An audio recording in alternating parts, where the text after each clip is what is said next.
ஓய்வு பெற்ற போக்குவரத்து ஓய்வூதியர்கள் அனைவருக்கும் சிங்காரம் வணக்கத்துடன் இந்த வீடியோ பதிவேற்றம் செய்கிறேன். இந்த வீடியோ பதிவேற்றம் ஒரு ஷார்ட் வீடியோ தான். என்னவென்றால் 12/9/2025 அன்று நம்மளுடைய கோவை பேரவையின் எம்டிசி யூனியன் திருவொற்றியூர்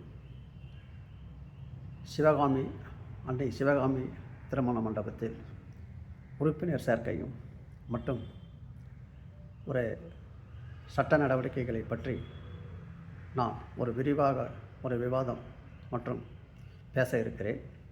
உங்களுடைய கருத்துக்களையும் அன்று கேட்பேன். நாம் ஏற்கனவே மீண்டும் அனைத்து மீட்டிங்களையும் கூறிக்கொண்டு வருவது போல் நாம் டிஏ உயர்வினை வெற்றி பெற்றுவிட்டோம். அடுத்த சட்ட போராட்டம் செட்டில்மெண்ட் டிஃபரன்ஸ் மற்றும் அதர்ஸ், அவை பற்றி அனைத்து விளக்கங்களையும் நம்ம மீட்டிங்கில் சொல்லலாம். திரும்ப வீடியோவிலே சொல்லி அதை போர் அடிக்க வேண்டாம். அனைவரும்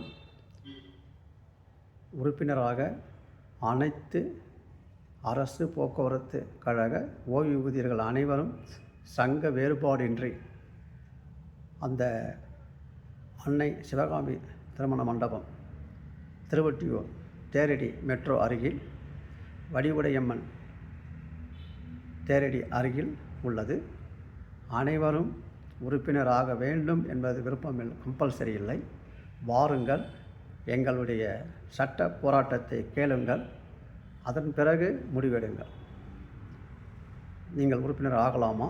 எந்த சங்கத்தில் உறுப்பினரானால் நமக்கு நல்லது. ஆனால் அவ்வாறு முடிவெடுக்கும்போது அனைவரும் ஒன்றை மட்டும் மனதில் வைத்துக் கொள்ள வேண்டும். நாம் அனைவரும் ஓய்வு பெற்றவர்கள். நாம் பணியில் இருந்தால் இன்க்ரிமெண்ட் கிடைக்கும், பதவி உயர்வு கிடைக்கும், ரிவ்யூ கிடைக்கும், இன்சென்டிவ் கிடைக்கும், போனஸ் கிடைக்கும், பல்வேறு பண பலன்கள் கிடைக்கும். ஆனால் ஓய்வு பெற்றவுடன் உங்கள் அனைவருக்கும் தெரியும், இந்த 10 ஆண்டு காலம் பெறாத டிஏ உயர்வு இந்த மாதம் அவர்கள் பென்ஷனில் 4வது தவணையாக கிட்டத்தட்ட நம்ம ஒரு 50% பென்ஷன் உயர்வு பெற்றுவிட்டோம். ஜனவரியில் ஒரு 20% மேலும் உயர்வதற்கான உத்தரவாதத்தையும் பெற்றுவிட்டோம். அவை அனைத்தும் கோவை பேரவையின் சட்ட நடவடிக்கையின் மூலம்தான் என்பது எந்த விதமான மாற்று கருத்தும் கிடையாது. மீண்டும் இப்போது எடுக்கும் சட்ட போராட்டம் 12/3 ஆல் செட்டில்மெண்ட்ஸ் 13, 16, 19, 23 மற்றும் வருகிற 27 5 செட்டில்மெண்ட்டுடைய பண பலன்களை பெற வேண்டும். மற்றும் அரசு ஊழியர்களுக்கு இணையான பென்ஷன் நாம் பெற வேண்டும். அதற்கு வேண்டிய நிதியை அரசிடம் பட்ஜெட்டில் பெற வேண்டும். இவை அனைத்தும் இலக்காக கொண்டு நாம் பயணிக்க வேண்டும். நாம் செய்வது ஒன்றே ஒன்றுதான். அனைவரும் கோவை பேரவையில் ஒருங்கிணைய வேண்டும்.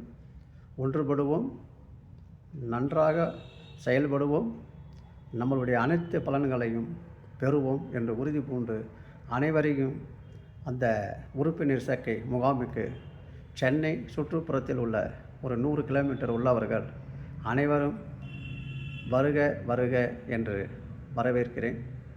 நாம் அந்த மண்டபத்தில் 12ஆம் தேதி மீண்டும் சந்திப்போம். நன்றி, வணக்கம்.